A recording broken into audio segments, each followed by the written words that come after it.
नमस्कार, मैं हूं सचिन मिश्रा और आप देख रहे हैं दी पीपल वॉइस। आज मातृ दिवस है, यानी कि देश दुनिया की माता ही नहीं पूरी महिला समाज के प्रति अपना आभार व्यक्त करने का दिन। संस्कृत का एक श्लोक है, यत्र तु नार्यः पूज्यन्ते तत्र देवता रमन्ते, अर्थात जहां महिलाओं की पूजा होती है वहां देवता निवास करते हैं। लेकिन आज के दौर में हमारे समाज में कुछ लोग ऐसे भी हैं जो इस श्लोक का भावार्थ तो छोड़िए, इसका मतलब भी भूल गए हैं। तभी तो ये अपनी तुच्छ मानसिकता जाहिर करते हुए महिलाओं पर अभद्र टिप्पणी और उनके साथ अश्लील हरकत करने से भी बाज नहीं आते।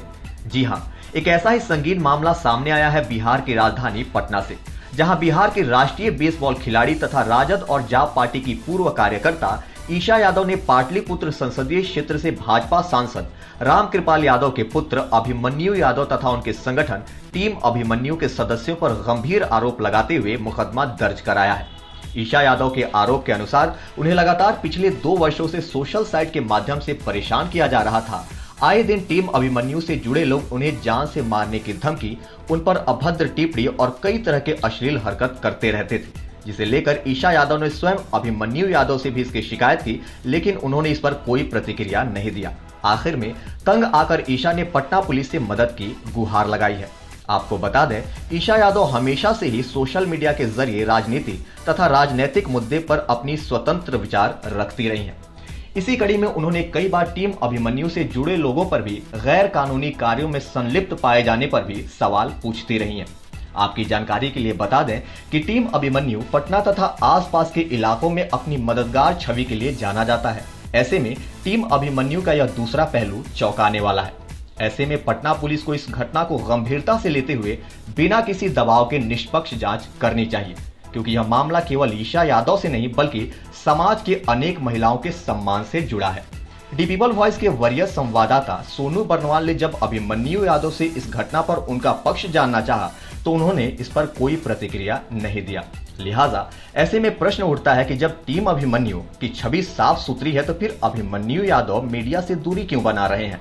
देखिए इस पूरे घटना पर दी पीपल वॉइस के वरीय संवाददाता विद्रोही से ईशा यादव ने क्या कहा।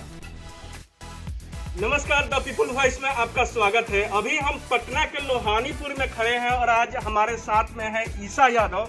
आपको बताते चले कि ईशा यादव गंभीर रूप से सक्रिय राजनीतिक कार्यकर्ता है और इन्होंने कुछ दिनों पहले एक एफआईआर किया है। आइए जानते हैं कि क्यों इन्हें एफआईआर करना पड़ा, जबकि ये राजनीतिक रूप से सक्षम महिला है, विभिन्न मुद्दों को लेकर दूसरों की आवाज़ उठाती रही है, तो इन्हें प्रशासन के पास जाने की क्या जरूरत पड़ गई। तो ईशा यादव जी, हमें जानकारी मिली है कि आपने अभी कुछ गतिविधियों के कारण किसी पर एफआईआर दर्ज किया है। क्या मामला है, क्यों आपको एफआईआर दर्ज करना पड़ा, प्रशासन के पास जाना पड़ा?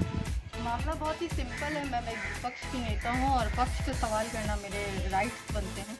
तो मैंने उसकी ही दायरे में रह के ही मैंने अपनी फेसबुक आईडी पे हमेशा टिप्पणियाँ की थी, जो कि माननीय सांसद रामकृपाल जी के लिए होती थी और उनके सुपुत्र के द्वारा एक टीम चलाई जाती है, टीम अभिमन्यु। तो मैंने कुछ दिन पहले उनके कुछ मामले आए थे पेपर्स में, तो मैंने उनको उठाकर टिप्पणियाँ की थी। तो उस पर उनके लड़के स्पष्ट बताइए, टीम अभिमन्यु पर कोई मामला आया था या रामकृपाल यादव जी पर, किस पर मामला आया था, क्यों आपने? मामला टीम अभिमन्यु के कुछ लड़कों पे भूमि से संबंधित था, वो पेपर में छपा था, तो मैंने उसे उठाकर अपनी फेसबुक आईडी पे टिप्पणियाँ की। अच्छा, पेपर कटिंग आपने पोस्ट की, तो उस पर फिर कुछ टिप्पणी उनके तरफ से आई। किस तरह की टिप्पणी, क्या कहा था उन्होंने? उन लोगों ने मुझे बड़े बड़े नेताओं के साथ मेरे संबंध स्थापित किए, मुझे कैरेक्टर लेस साबित करने की कोशिश की और साथ ही साथ मुझे गंदी गंदी गालियाँ दी गई। ये पिछले 2 सालों से ऐसा चल रहा है। मेरे मैसेंजर में भी वो लोग आकर, मतलब उनकी सीधी है कि अगर हम उनके खिलाफ आवाज़ उठाएंगे तो वो जबरन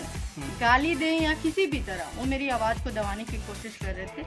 तो मैंने जो 2 सालों से तो मैं इग्नोर करते आई, लेकिन मुझे जब स्ट्रीम हो गया, मेरी आईडी पे खुलकर जब उन लोगों ने स्ट्रीम लेवल तक ली, बड़े बड़े नेताओं के साथ मेरे नाम जोड़ने की कोशिश की है, मुझे जान से मार देने की धमकी तक दे डाली, तो मैंने सोचा कि अब मुझे अपनी सुरक्षा के लिए कदम उठाना चाहिए। तो मैंने थाने में जाकर एफआईआर दर्ज करवाया।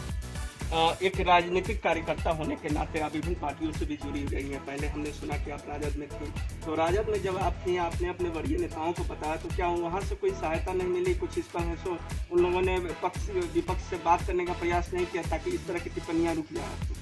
जब मैं राजद में थी तो इसकी सूचना मैंने बहुत सारे पदाधिकारियों को दी थी, लेकिन उस वक्त इतने लेवल तक चीज़ें नहीं गई थी, तो लोग कहे कि इग्नोर करिए, राजनीति है, ये सारी चीज़ें चलती हैं और लोग तो नेताओं को भी गाली देते हैं और अच्छा है कि आप कहीं लेवल में जा रही हैं कि लोग आपको नोटिस करें। मतलब इस तरह से बातें करके मुझे टाल ही दिया गया था, जो मैं संतुष्ट नहीं थी। इस वजह से भी कहीं मेरा राजद छोड़ने का ये भी एक कारण आप कह सकते हैं। तो मैं इस चीज़ों से संतुष्ट नहीं थी, इसलिए मैं पप्पू यादव जी की पार्टी में गई थी कुछ टाइमों के लिए। अभी मैं किसी पार्टी में नहीं हूँ, लेकिन मैं एक राष्ट्रीय खिलाड़ी भी हूँ। मैं पिछले 13 सालों से बिहार को रिप्रेजेंट करते आ रही हूँ। किस खेल में करती हैं रिप्रेजेंट? मैं बेसबॉल की प्लेयर हूँ और मैं 36 नेशनल कंप्लीट कर चुकी हूँ। और इसके साथ साथ में मुझे जितनी भी समझ है राजनीति की, मैं उसके लिए मैं अपनी आईडी पे हमेशा विपक्ष को या जो भी अच्छा काम होता है या जो भी हमारे समाज को आईना दिखाने का काम होता है, मैं उसके लिए हमेशा अपनी फेसबुक आईडी से अपडेट रहती हूँ।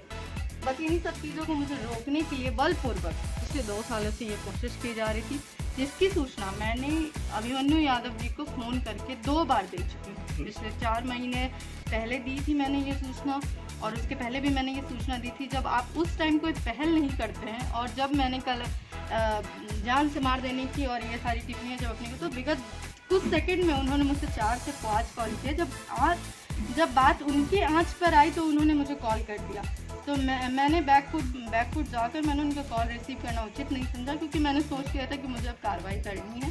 इस वजह से मैंने कार्रवाई कर दी है। ईसा यादव जी का कहना है कि पिछले 2 सालों से जब उनके ऊपर है सुचारित्रिक हनन का और विभिन्न तरह के टिप्पणियां की जा रही थी, तब अभिमन्यु यादव जी ने है सो गंभीरता से इन सवालों को नहीं लिया। जब इन्होंने उनको सूचित भी किया, इन्फॉर्म किया, तो उनके द्वारा इस चीज़ को गंभीरता से नहीं लिया गया। आज जब अभिमन्यु यादव जी के कैरेक्टर पर सवाल उठ गया है कि उनके टीम से जुड़े हुए लोग इन्हें जान से मारने की धमकी देते हैं, इन्हें चरित्रहीन बताने की कोशिश करते हैं, तो वे तुरंत कॉल करते हैं। इन सब मामलों से लेकर ईसा यादव जी ने कहा कि इन्होंने FIR दर्ज कर दिया है आज के समय में, और ये जब तक उन लोगों को जेल के पीछे नहीं पहुंचाएगी तब तक इस लड़ाई में लड़े रहेगी। हम लोग आगे भी चलेंगे, उनके टीम के लोगों से भी बात करेंगे। इन्हीं बातों के साथ अपनी बात को समाप्त